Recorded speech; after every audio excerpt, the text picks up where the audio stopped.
Abraham ദൈവത്തിന്റെ സ്നേഹിതൻ.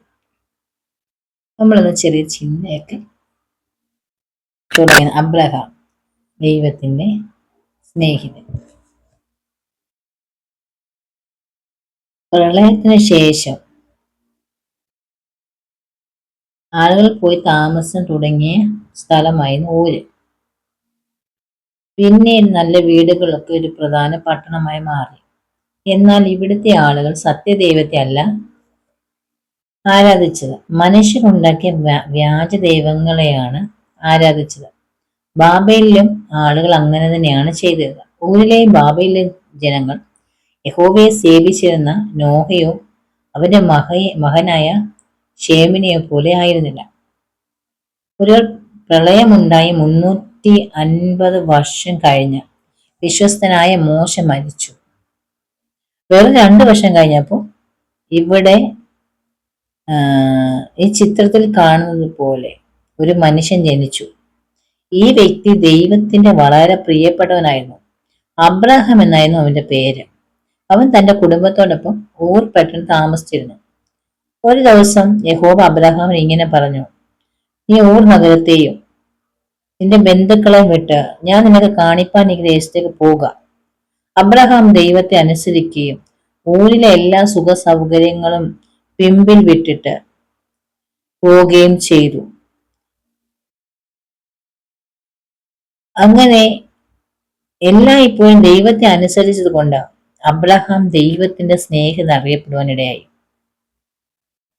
ഉൽപ്പത്തി പുസ്തകം 12-ാം അധ്യായത്തിൽ നമുക്ക് കാണുവാൻ കഴിയുന്നത്, ദൈവം അബ്രഹാമിന് പറയുന്നു, നീ നിന്റെ ദേശത്തെയും ചാർച്ചക്കാരെയും വിട്ട് പുറപ്പെട്ട് ഞാൻ നിന്നെ കാണിപ്പാൻ നിൽക്കുന്ന ദേശത്തേക്ക് പോകുക.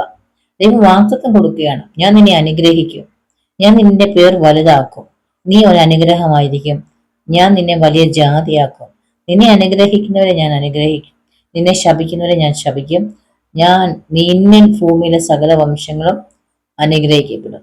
ഈ വാഗ്ദത്തം കേട്ട ഉടനെ വിട്ട് പുറപ്പെട്ട ശേഷം ദൈവം കൊടുക്കുന്ന അനുഗ്രഹമാണ്.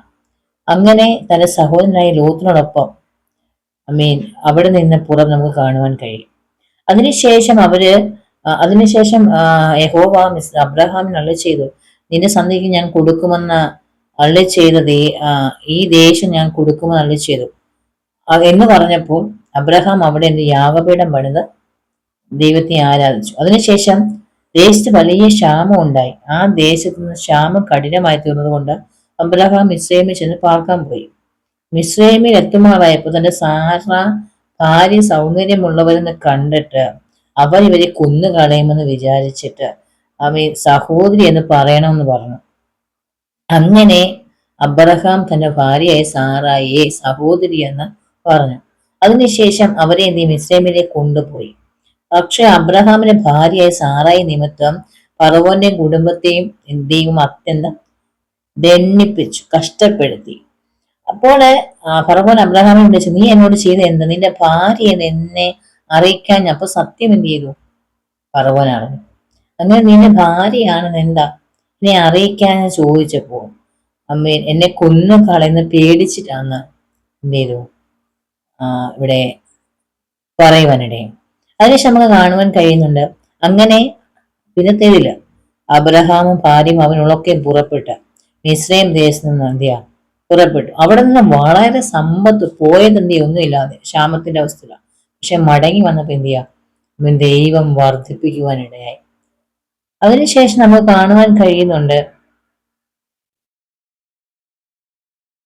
ദൈവം അബ്രഹാമിന് കൂടെ ഉള്ളത് കൊണ്ട് അബ്രഹാമിന് വലിയ വർധന ഉണ്ടായി. പക്ഷെ അബ്രഹാമിന് മക്കളൊന്നും ഉണ്ടായിരുന്നില്ല. അബ്രഹാമിന് 99 വയസ്സ് യഹോവ പറഞ്ഞു, നീ സകല ജാതികളുടെ പിതാവാകുമെന്ന് വാഗ്ദത്തം ചെയ്തു. എന്നാൽ അബ്രഹാമും സാറായിക്കും വയസ്സ് ചെന്നിരുന്നു. ഇതെങ്ങനെ സംഭവിക്കുമെന്ന് അവർക്ക് സംശയമായിരുന്നു. അതിനുശേഷം നമുക്ക് കാണുവാൻ കഴിയുന്ന കാര്യം, അബ്രഹാമിന് ഉൽപ്പത്തി 14-ാം അധ്യായം 15-ാം അധ്യായത്തിലും തലമുറ എന്ത് ചെയ്യാ ലഭിക്കുന്നില്ല. 16-ാം അധ്യായം നോക്കുമ്പോഴും ലഭിക്കുന്നില്ല.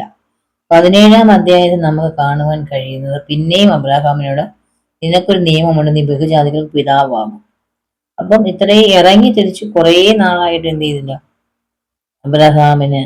അബ്രഹാം ദൈവത്തെ അനുസരിച്ച്, പക്ഷെ എന്നിട്ട് അബ്രഹാമിന് തലമുറ ലഭിച്ചില്ല.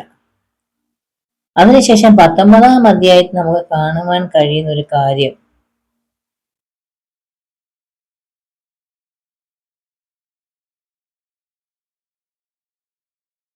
അതിനുശേഷം നമ്മൾ 21-ാം അധ്യായത്തിൽ നമുക്ക് കാണും, അനന്തരം യഹോവ അരുളി ചെയ്തതുപോലെ സാറയെ സന്ദർശിച്ചു, അവൾക്ക് വാഗ്ദത്തം ചെയ്തതുപോലെ യഹോവ സാറയ്ക്ക് എന്ത് തലമുറയെ നൽകി.